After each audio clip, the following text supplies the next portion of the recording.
I'm sorry, I couldn't let this slip through my fingertips. I had to talk about this.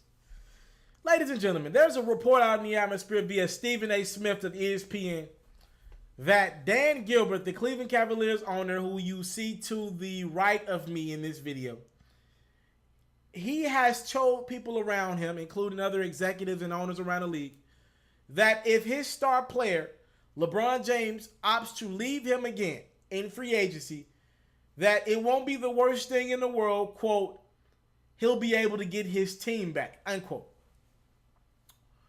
That is the most laughable, ridiculous, that is the most arrogant answer I think I've ever seen in my entire life.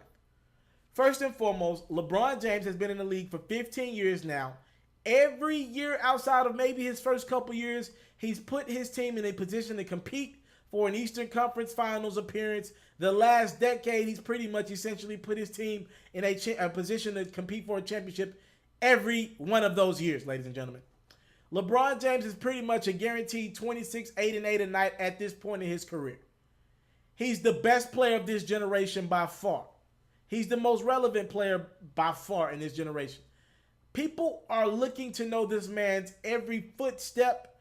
Right now, as we speak, there are teams that are going to beg LeBron's team for a meeting because they understand when he comes to your organization, things turn around. Ladies and gentlemen, LeBron James has reportedly bought almost $1 billion to the local Cleveland economy since returning to Cleveland. Speaking of the Cleveland organization, when LeBron left the Cleveland Cavaliers to take his talents to South Beach in 2010, the economy essentially plummeted in Cleveland. Local businesses closed. Nobody was going to the games. As a matter of fact, for the 4 years following LeBron leaving Cleveland,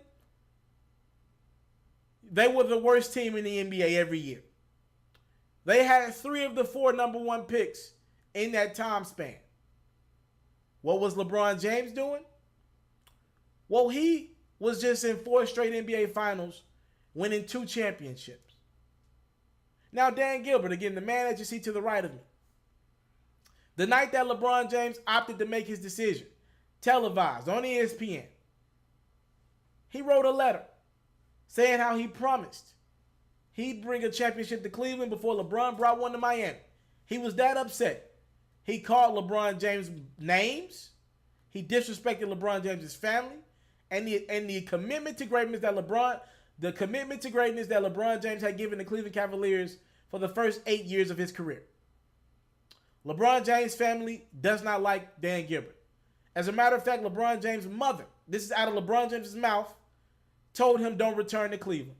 His wife, out of her mouth, told LeBron James don't come back to Cleveland. Don't go back to Cleveland. Why we got to go back to Cleveland? That man doesn't deserve you. That team doesn't deserve you. That city doesn't deserve you. Ladies and gentlemen, the Cleveland Cavaliers, the city of Cleveland has been one of the most irrelevant sports franchises in the history of sports. And what I mean by that is, out of every team that has the 4 major professional teams in their town, the Cleveland area is probably the most irrelevant in regards to a championship there is. They just don't win championships. LeBron broke that 50-year curse when he returned and brought a championship to the land. Outside of LeBron being in Cleveland, they suck in regards to sports. Matter of fact, no disrespect to the people of Cleveland. I know they're good people in Cleveland. The economy sucks in Cleveland. I said all that to say, it's literally without LeBron James, you're pretty much nothing. Your legacy is nothing, Dan Gilbert. He's pretty much allowed you to yes, the value of your team is like 10 times higher than what it would be if LeBron James was the president in your organization. You could sell right now for a crazy amount if you wanted to. The fact that you think you're going to right this ship without LeBron James is blasphemy to me. Now, I get it, Dan Gilbert. You're a white rich man in America. You're looking at this like nobody treats you like this. You're the owner of the team, and you're being held on a string by a black player, a 6'8" athlete that is more liked than you, more popular than you, and simply more important than you, Dan Gilbert. And you don't like that. You're used to being in control. You're used to being the man with the final say-so. But because LeBron James continues to sign one-year deals with a one-year option, you don't have that control. And it hurts you. It irks you. And it irks you to the point that you lose him? The guy that's kept you relevant? The reason why you have not been able to sell that team, Dan Gilbert, have you not realized, though you drafted LeBron James, that was a no-brainer, by the way. You were just lucky to have the number 1 pick. That was a no-brainer to draft LeBron James. It was one of the most obvious things in NBA history. You do realize that you drafted not only Anthony Bennett, one of the biggest busts in NBA history. He's not even in the league anymore. You know you drafted Andrew Wiggins. All due respect to Andrew Wiggins, he has not panned out to be a number 1 pick in the NBA. I give you credit for Kyrie Irving. You're like 2 for 4 from the field, though. And I don't even want to count LeBron because he's a no-brainer. You're like 1 for 3 from the field on draft picks, sir. You think you were going to deliver a championship to Cleveland before he was in Miami? You think you're going to be able to bring this team back to the promised land when he leaves? Because you know the aura around you is going to be bad. Players talk. And you saying you don't want LeBron is going to be a slap in the face to every player. Because these players, they know who does what with the game of basketball. They're going to be like, if it couldn't work out with LeBron James, it damn sure ain't going to work out with me because LeBron's likely a better individual than I am. I don't get it. It's a egotistical mindset. And we will see. Things like this, and I really root for Cleveland, and I want LeBron to stay in Cleveland overall. I don't want him moving around from team to team.